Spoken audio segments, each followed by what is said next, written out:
جس اعظم خان کو میں جانتا ہوں وہ ایماندار آدمی ہے، قابل آدمی ہے، اور جس طرح کی باتیں میں نے پڑھی ہیں سائفر میں وہ کہہ نہیں سکتا۔ جب تک میں اعظم خان کے منہ سے نہیں سنوں گا میں مانوں گا نہیں، کیونکہ اس میں یہ کئی باتیں حقیقت کے ساتھ نہیں ہیں، یا تو زبردستی سے اسے کروایا گیا ہے۔ سائفر میں دو مین چیزیں ہیں، باقی تو اور بھی چھوٹی موٹی چیزیں ہیں۔ سب سے بڑی چیز لکھی ہوتی ہے کہ جی عمران خان کو آپ نے عدم اعتماد کی ووٹ میں پاکستان کے پرائم منسٹرشپ سے ہٹانا ہے، اور ایک اور چیز لکھی ہوتی ہے کہ عمران خان نے اکیلا فیصلہ کیا کہ روس جانے کا۔ آپ کو پتہ ہے روس اور تب تک جنگ شروع ہو چکی تھی روس کی یوکرین میں، تو عمران نے اکیلے نے فیصلہ کیا، جبکہ اسد مجید ہمارے ایمبیسڈر کہہ رہے ہیں کہ نہیں، عمران خان نے اکیلا فیصلہ نہیں کیا، یہ سب سٹیک ہولڈرز نے مل کے فیصلہ کیا۔ اسد مجید، سلام کرتا ہوں میں اپنے ایمبیسڈر کو، وہ کہتا ہے اس کے بعد جو مجھے میسج کہ ان کے خلاف آپ کو پروٹیسٹ کرنا چاہیے، ڈیمارش کرنا چاہیے، کہ اس نے بڑی غلط زبان استعمال کی ہے، غیرت مند ڈپلومیٹ ہمارا۔ لیکن وہ غیرت یہاں نہیں جاگتی جب وہ یہاں پہنچتا ہے۔ جب میں یہ دیکھتا ہوں کہ یہ کہہ رہا ہے ایک ایمبیسڈر کو کہ اپنے پرائم منسٹر کو آپ نے ہٹانا ہے، تو پھر میں دیکھتا ہوں کہ یہ میرے لیے تو نہیں ہے، ایمبیسڈر تو مجھے جواب دے ہے، تو مجھے کون ہٹا سکتا ہے؟ پاکستان میں مجھے کون ہٹا سکتا تھا؟ ایک ہی آدمی، جنرل باجوہ۔ سائفر تو جنرل باجوہ کے لیے اس نے بھیجا ہے۔ مجھے خبریں آتی رہتی تھیں کہ جناب فیصلہ ہو گیا آپ کی گورنمنٹ ہٹانے کو، مجھے رپورٹ آ رہی رہتی، آئی بی والے مجھے آ کے بتاتے تھے کہ جی دیکھیں شہباز شریف کی خفیہ میٹنگز ہو رہی ہیں، بیچ میں ان کے لوگ پڑے ہوئے ہیں، جنرل باجوہ کی کوئی فادر ان لا ان کے گھر میٹنگز ہو رہی ہیں، یہ ساری مجھے خبریں آ رہی تھیں۔ لندن کسی کو بھجوایا جا رہا ہے، تو میں مانتا نہیں تھا۔ میں جنرل باجوہ کو جب ملتا تو وہ کہتے تھے ہو ہی نہیں سکتا، ہم تو کنٹینیوٹی چاہتے ہیں۔ کون پرائم منسٹر کو ہٹا سکتا ہے سوائے ایک آدمی کے جس کے پاس پاور ہے؟ پاکستان میں پاور ادھر ہی ہے، سپر کنگ ہے، سب پوچھنے والا کوئی نہیں ہے، لیکن پاور ہی پاور ہے۔ اس کے بعد اگلے دن عدم اعتماد اسمبلی میں ٹیبل ہو جاتی ہے، اور ایک دم ہمارے لوگ ہلنا شروع ہو جاتے ہیں، اور پھر ہمارے اتحادی وہ بھی ایک دم ہمارے سے خوش نہیں ہوتے۔ لیکن یہ یاد رکھیں کہ یہ ٹائم کون سا تھا؟ یہ وہ ٹائم تھا جب پاکستان کی اکانومی 17 سال میں سب سے بہتر امپروو کر رہی تھی۔ مجھے پاکستانی ہوتے ہوئے میں آپ کو سچ بتانا چاہتا ہوں، مجھے شرم آئی کہ اس کی جرت کیسے ہوئی کسی چھوٹے ایک آفیشل کی کہ جو ہمیں اتنی بڑی دھمکی دے دے اور ایمبیسڈر کے ذریعے میسج بھجوائے کہ پرائم منسٹر کو ہٹا دو۔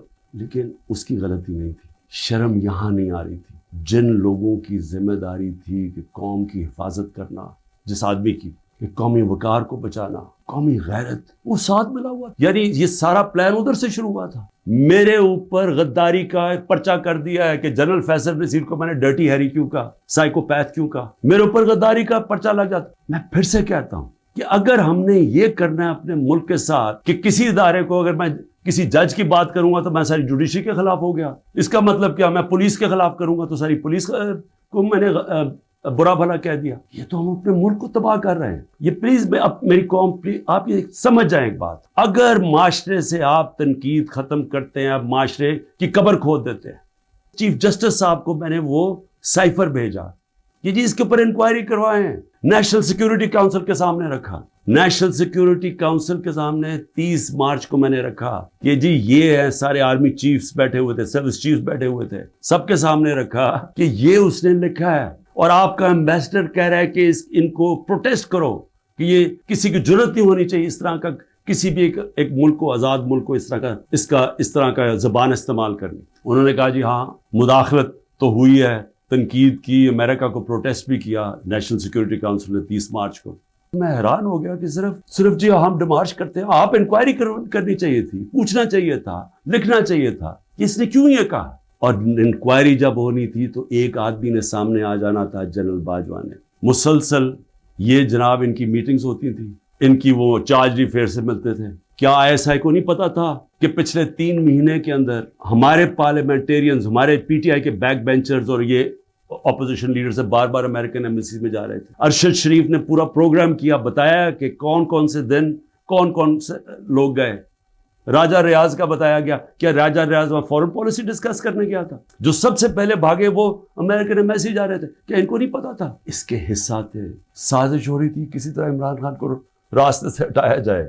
امریکہ کی ایک بات سمجھ ہے، امریکہ جو ہے وہ اپنے مفاد کے لیے فیصلے کرتا ہے، وہ دوستیاں نہیں نبھاتا۔ امریکہ اپنے انٹرسٹ کو پروٹیکٹ کرتا ہے۔ ہمارا کام ہے ہم اپنے انٹرسٹ پروٹیکٹ کریں. سائفر پہ کیا لکھا کہ عمران خان خود روس گیا ہے. میں عمران خان نے خود روس کیوں جانا تھا؟ فورن آفس نے مجھے کہا, بیٹھ کے مشاورت ہوئی, ہم نے سارے پاکستان کے ایکس فورن سیکرٹریز کو بلایا, سب نے کہا کہ آپ کا رشیا جانا بہت ضروری ہے, ہمیں اپنے تعلقات ٹھیک کرنے چاہیے. پھر ہمیں 20 لاکھ ٹن گندم چاہیے تھی ان سے, وہ ہم بات کرنا چاہتے تھے, کنسیشن میں تھے. اس کے بعد جب ٹینشن ہوئی یوکرین سے تو تیل کی قیمتیں آسمانوں پہ چلی گئیں, کموڈیٹی سپر سائیکل آ گیا. انہوں نے کہا کہ آپ وہاں جا کے تو ان سے نیگوشیٹ کریں سستا تیل. تو سارا اسٹیک ہولڈرز کے ساتھ جتنے بھی تھے انہوں نے پورا پلان کیا. ہم ٹرپ پہ جانے لگے, شام کو ٹینشن بڑھ گئی روس کی اور یوکرین کی. میں نے جانے سے پہلے جنرل باجوہ سے پوچھا کہ کیا مجھے جانا چاہیے یا نہیں. انہوں نے کہا ہم سب بیٹھے ہوئے ہیں, ہمارے خیال میں آپ کو جانا چاہیے. تو سب سے پوچھ کے میں روس گیا, میں اپنی ذات کے لیے تو نہیں گیا. تو واپس آیا تو جناب جنرل باجوہ نے اس کے 2 دن بعد کہ جی مذمت کرو کہ جو روس چلا گیا وہاں.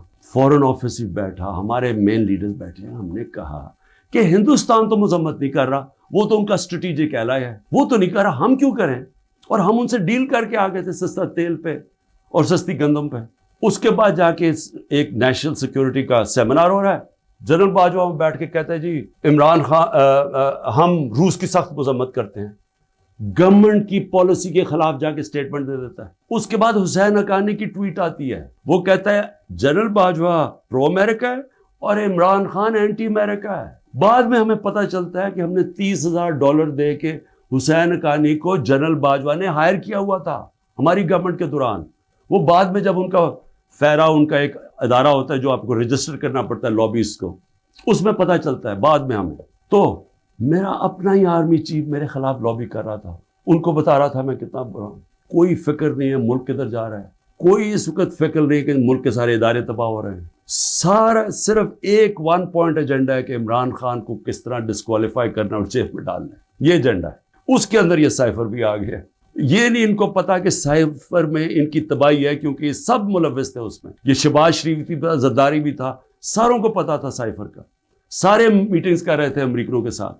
انکوائری سب سے بڑی یہ ہونی چاہیے سائفر کے اوپر جو FIA نہیں کر سکتی. اگر صحیح انکوائری کروانی ہے تاکہ ہم آگے یہ غلطیاں نہ کریں, تو انکوائری یہ ہونی چاہیے کہ یہ سازش میں کون کون شریک تھا کہ گورنمنٹ گرا کے ایک ملک کی اکانومی کی تباہ کیا, آج پاکستان کو گھٹنوں پہ رکھ دیا. آج اگر ہم ان کی مدد نہ کرتے اور IMF سے نہ کہتے کہ آپ کی سٹینڈ بائی ایگریمنٹ کے ہم ساتھ ہیں, تو پاکستان ڈیفالٹ کر گیا تھا. ڈیفالٹ کرنے کا مطلب کہ آج لوگوں کا معاشی قتل ہو جانا تھا, جو ہو چکا ہے. اس سے دگنی مہنگائی ہو جانی تھی, بے روزگاری یعنی سارا جو ہماری باہر سے فائنینسنگ ختم ہو جانی تھی, جو آگے آج ہی برے حالات ہیں اس سے دگنے ہو جانے تھے. ساری دنیا میں خبر دیکھا کہ مجھے ایک مجرم کی طرح پکڑ کے لے کے جا رہے ہیں, تو میرے اوپر 30 کیس ہو جاتے ہیں. جب میں 4 دن بند ہوتا ہوں اندر, جب جیل کے اندر, تو 30 کیس میرے اوپر ہو جاتا ہے کہ جی میری وجہ سے وہ جو رد عمل آیا. اور رد عمل نہیں آنا تھا کہ جب آپ ناانصافی کرتے ہیں, جو سپریم کورٹ کہتا ہے ناانصافی ہے, وہ جو بےچارے نکلتے ہیں پرامن مظاہرے کرنے کے لیے جو 27 سال سے ہم نے کیے ہیں, ان کے اوپر گولیاں چلاتے ہیں. 25 لوگ ہیں جن کو انہوں نے شہید کیا ہے, 16 کے پاس ہمارے پاس ڈیٹس ہیں, 9 غائب ہیں ابھی.